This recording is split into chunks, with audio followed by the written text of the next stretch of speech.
प्रधानमंत्री नरेंद्र मोदी आज भी तमाम सर्वे में जनता की पहली पसंद है।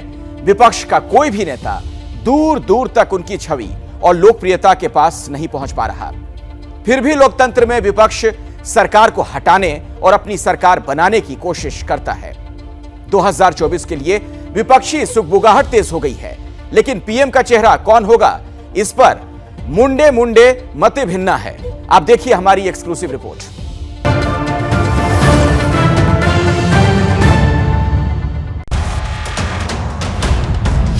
सबको एक करने का पॉजिटिव काम कर रहे हैं। प्रधानमंत्री के पद पे जरूर ममता बनर्जी दावा कर सकती है। ये बात जो करता है वो दोबारा नहीं करता, लेकिन उसका भरोसा कहाँ से आएगा? सब लोग जब बैठेंगे फिजिकली तौर पे, तब तो ये 2 मिनट का काम है।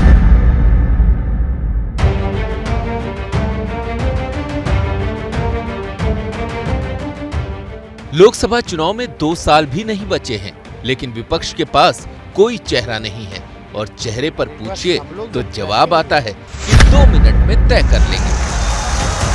बिहार की सियासी रिश्तेदारी में भतीजे तेजस्वी को भी लगता है कि चचा नीतीश कुमार पीएम पद के दावेदार हैं, लेकिन चचा शर्माते हुए मुस्कुराते हुए बात टाल जाते हैं।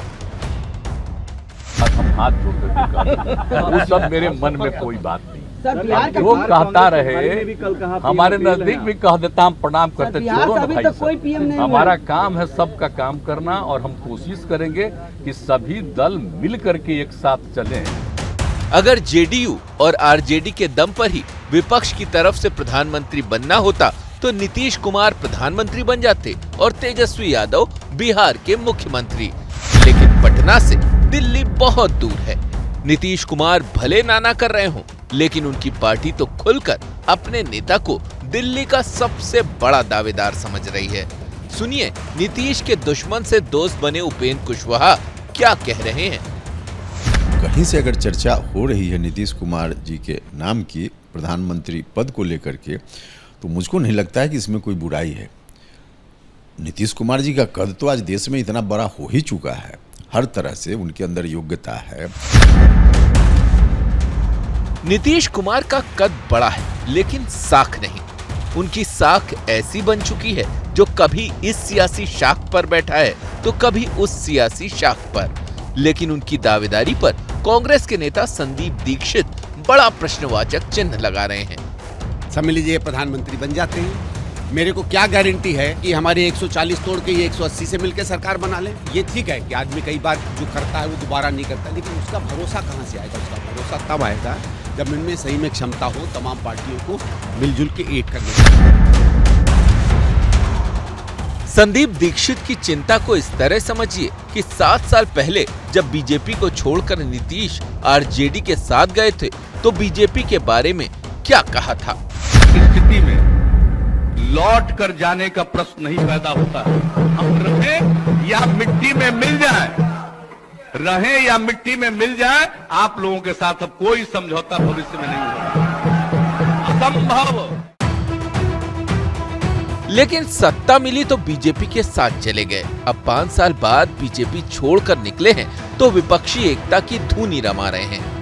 इस एकता की बात तो सभी विपक्षी दल कर रहे हैं, लेकिन एकता का नेता कौन होगा, इस पर विपक्ष में चुप्पी पसरी है या हर छोटा बड़ा दल अपने नेता के नाम का जाप कर रहा है।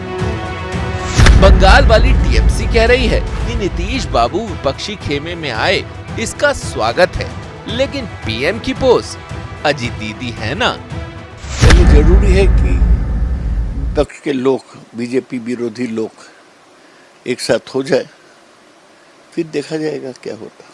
प्रधानमंत्री के पद पे जरूर ममता बनर्जी दावा कर सकती है। उद्धव ठाकरे वाली शिवसेना के बारे में कहा जाता है कि दिल्ली वाला कदम उतना ही उठाती है जितना शरद पवार कहते हैं। पवार भी 30 साल से पीएम इन वेटिंग हैं, तो क्या वो चाहेंगे कि मौका नीतीश कुमार उड़ा ले जाएं? 2004 में भी ये बहुत सवाल पूछे थे। एक तरफ है अटल बिहारी वाजपेयी जी, एक तरफ है सोनिया गांधी जी का चुना हुआ ये जो अलायंस है, तो क्या ये इनको हरा पाएगा? इनका चेहरा कौन, इनका चेहरा कौन? और वाजपेयी जी उस समय के बहुत ही पॉपुलर चेहरे माने जाते थे, पर जनता ने विश्वास किस पे जताया?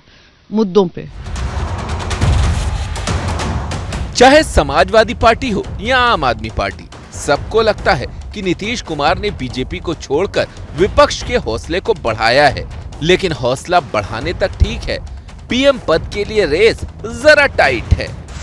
ये क्योंकि इस बड़ी राजनीति को मैं नहीं करता हूँ, लेकिन देश को चेहरा मिलेगा, कौन होगा ये मैं नहीं कह सकता। अखिलेश यादव हो सकते हैं। देखिए, मैं उतना बड़ा नहीं सोचता हूँ, लेकिन यूपी में क्योंकि राजनीति होनी है, यूपी में कम से कम समाजवादी पार्टी भारतीय जनता पार्टी का मुकाबला करेगी। अब ये तो नीतीश कुमार जी और उनकी पार्टी के लोगों को तय करना है, उसमें मैं क्या बोल सकता हूँ कि उनकी राष्ट्रीय स्तर पे क्या भूमिका है, कि बिहार में उनकी भूमिका है। मेरी तो शुभकामनाएं हैं। हम सब चाहते हैं कि राहुल जी प्रधानमंत्री का चेहरा हो, और स्वाभाविक रूप से हैं भी वो, लेकिन कांग्रेस पार्टी हमेशा से त्याग और समर्पण की प्रतिमूर्ति रही है। जब पूरा देश उम्मीद कर रहा था कि सोनिया जी प्रधानमंत्री बनेंगी, तो उन्होंने मनमोहन सिंह जी को प्रधानमंत्री बनाया।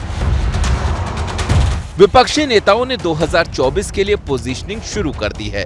बस ये तय करना सबसे मुश्किल हो रहा है कि पीएम मोदी के सामने उनका पोस्टर बॉय कौन होगा। माता की, भारत माता की, भारत माता की। क्या मजबूरी है मेरी, बताइए। मैं अभी आपको बताती हूँ कि मैंने ओए होए होए होए नमकीन के चटकारे लेते हुए टकटकी मार के डिबेट शो को पॉज रिपीट कर करके देख रहे हैं जोगिंदर जी। इनकी तरह आप भी देखें अपनी फेवरेट डिबेट्स को रिपीट कर, और डाउनलोड कीजिए एबीपी लाइव ऐप अपने स्मार्ट टीवी पर।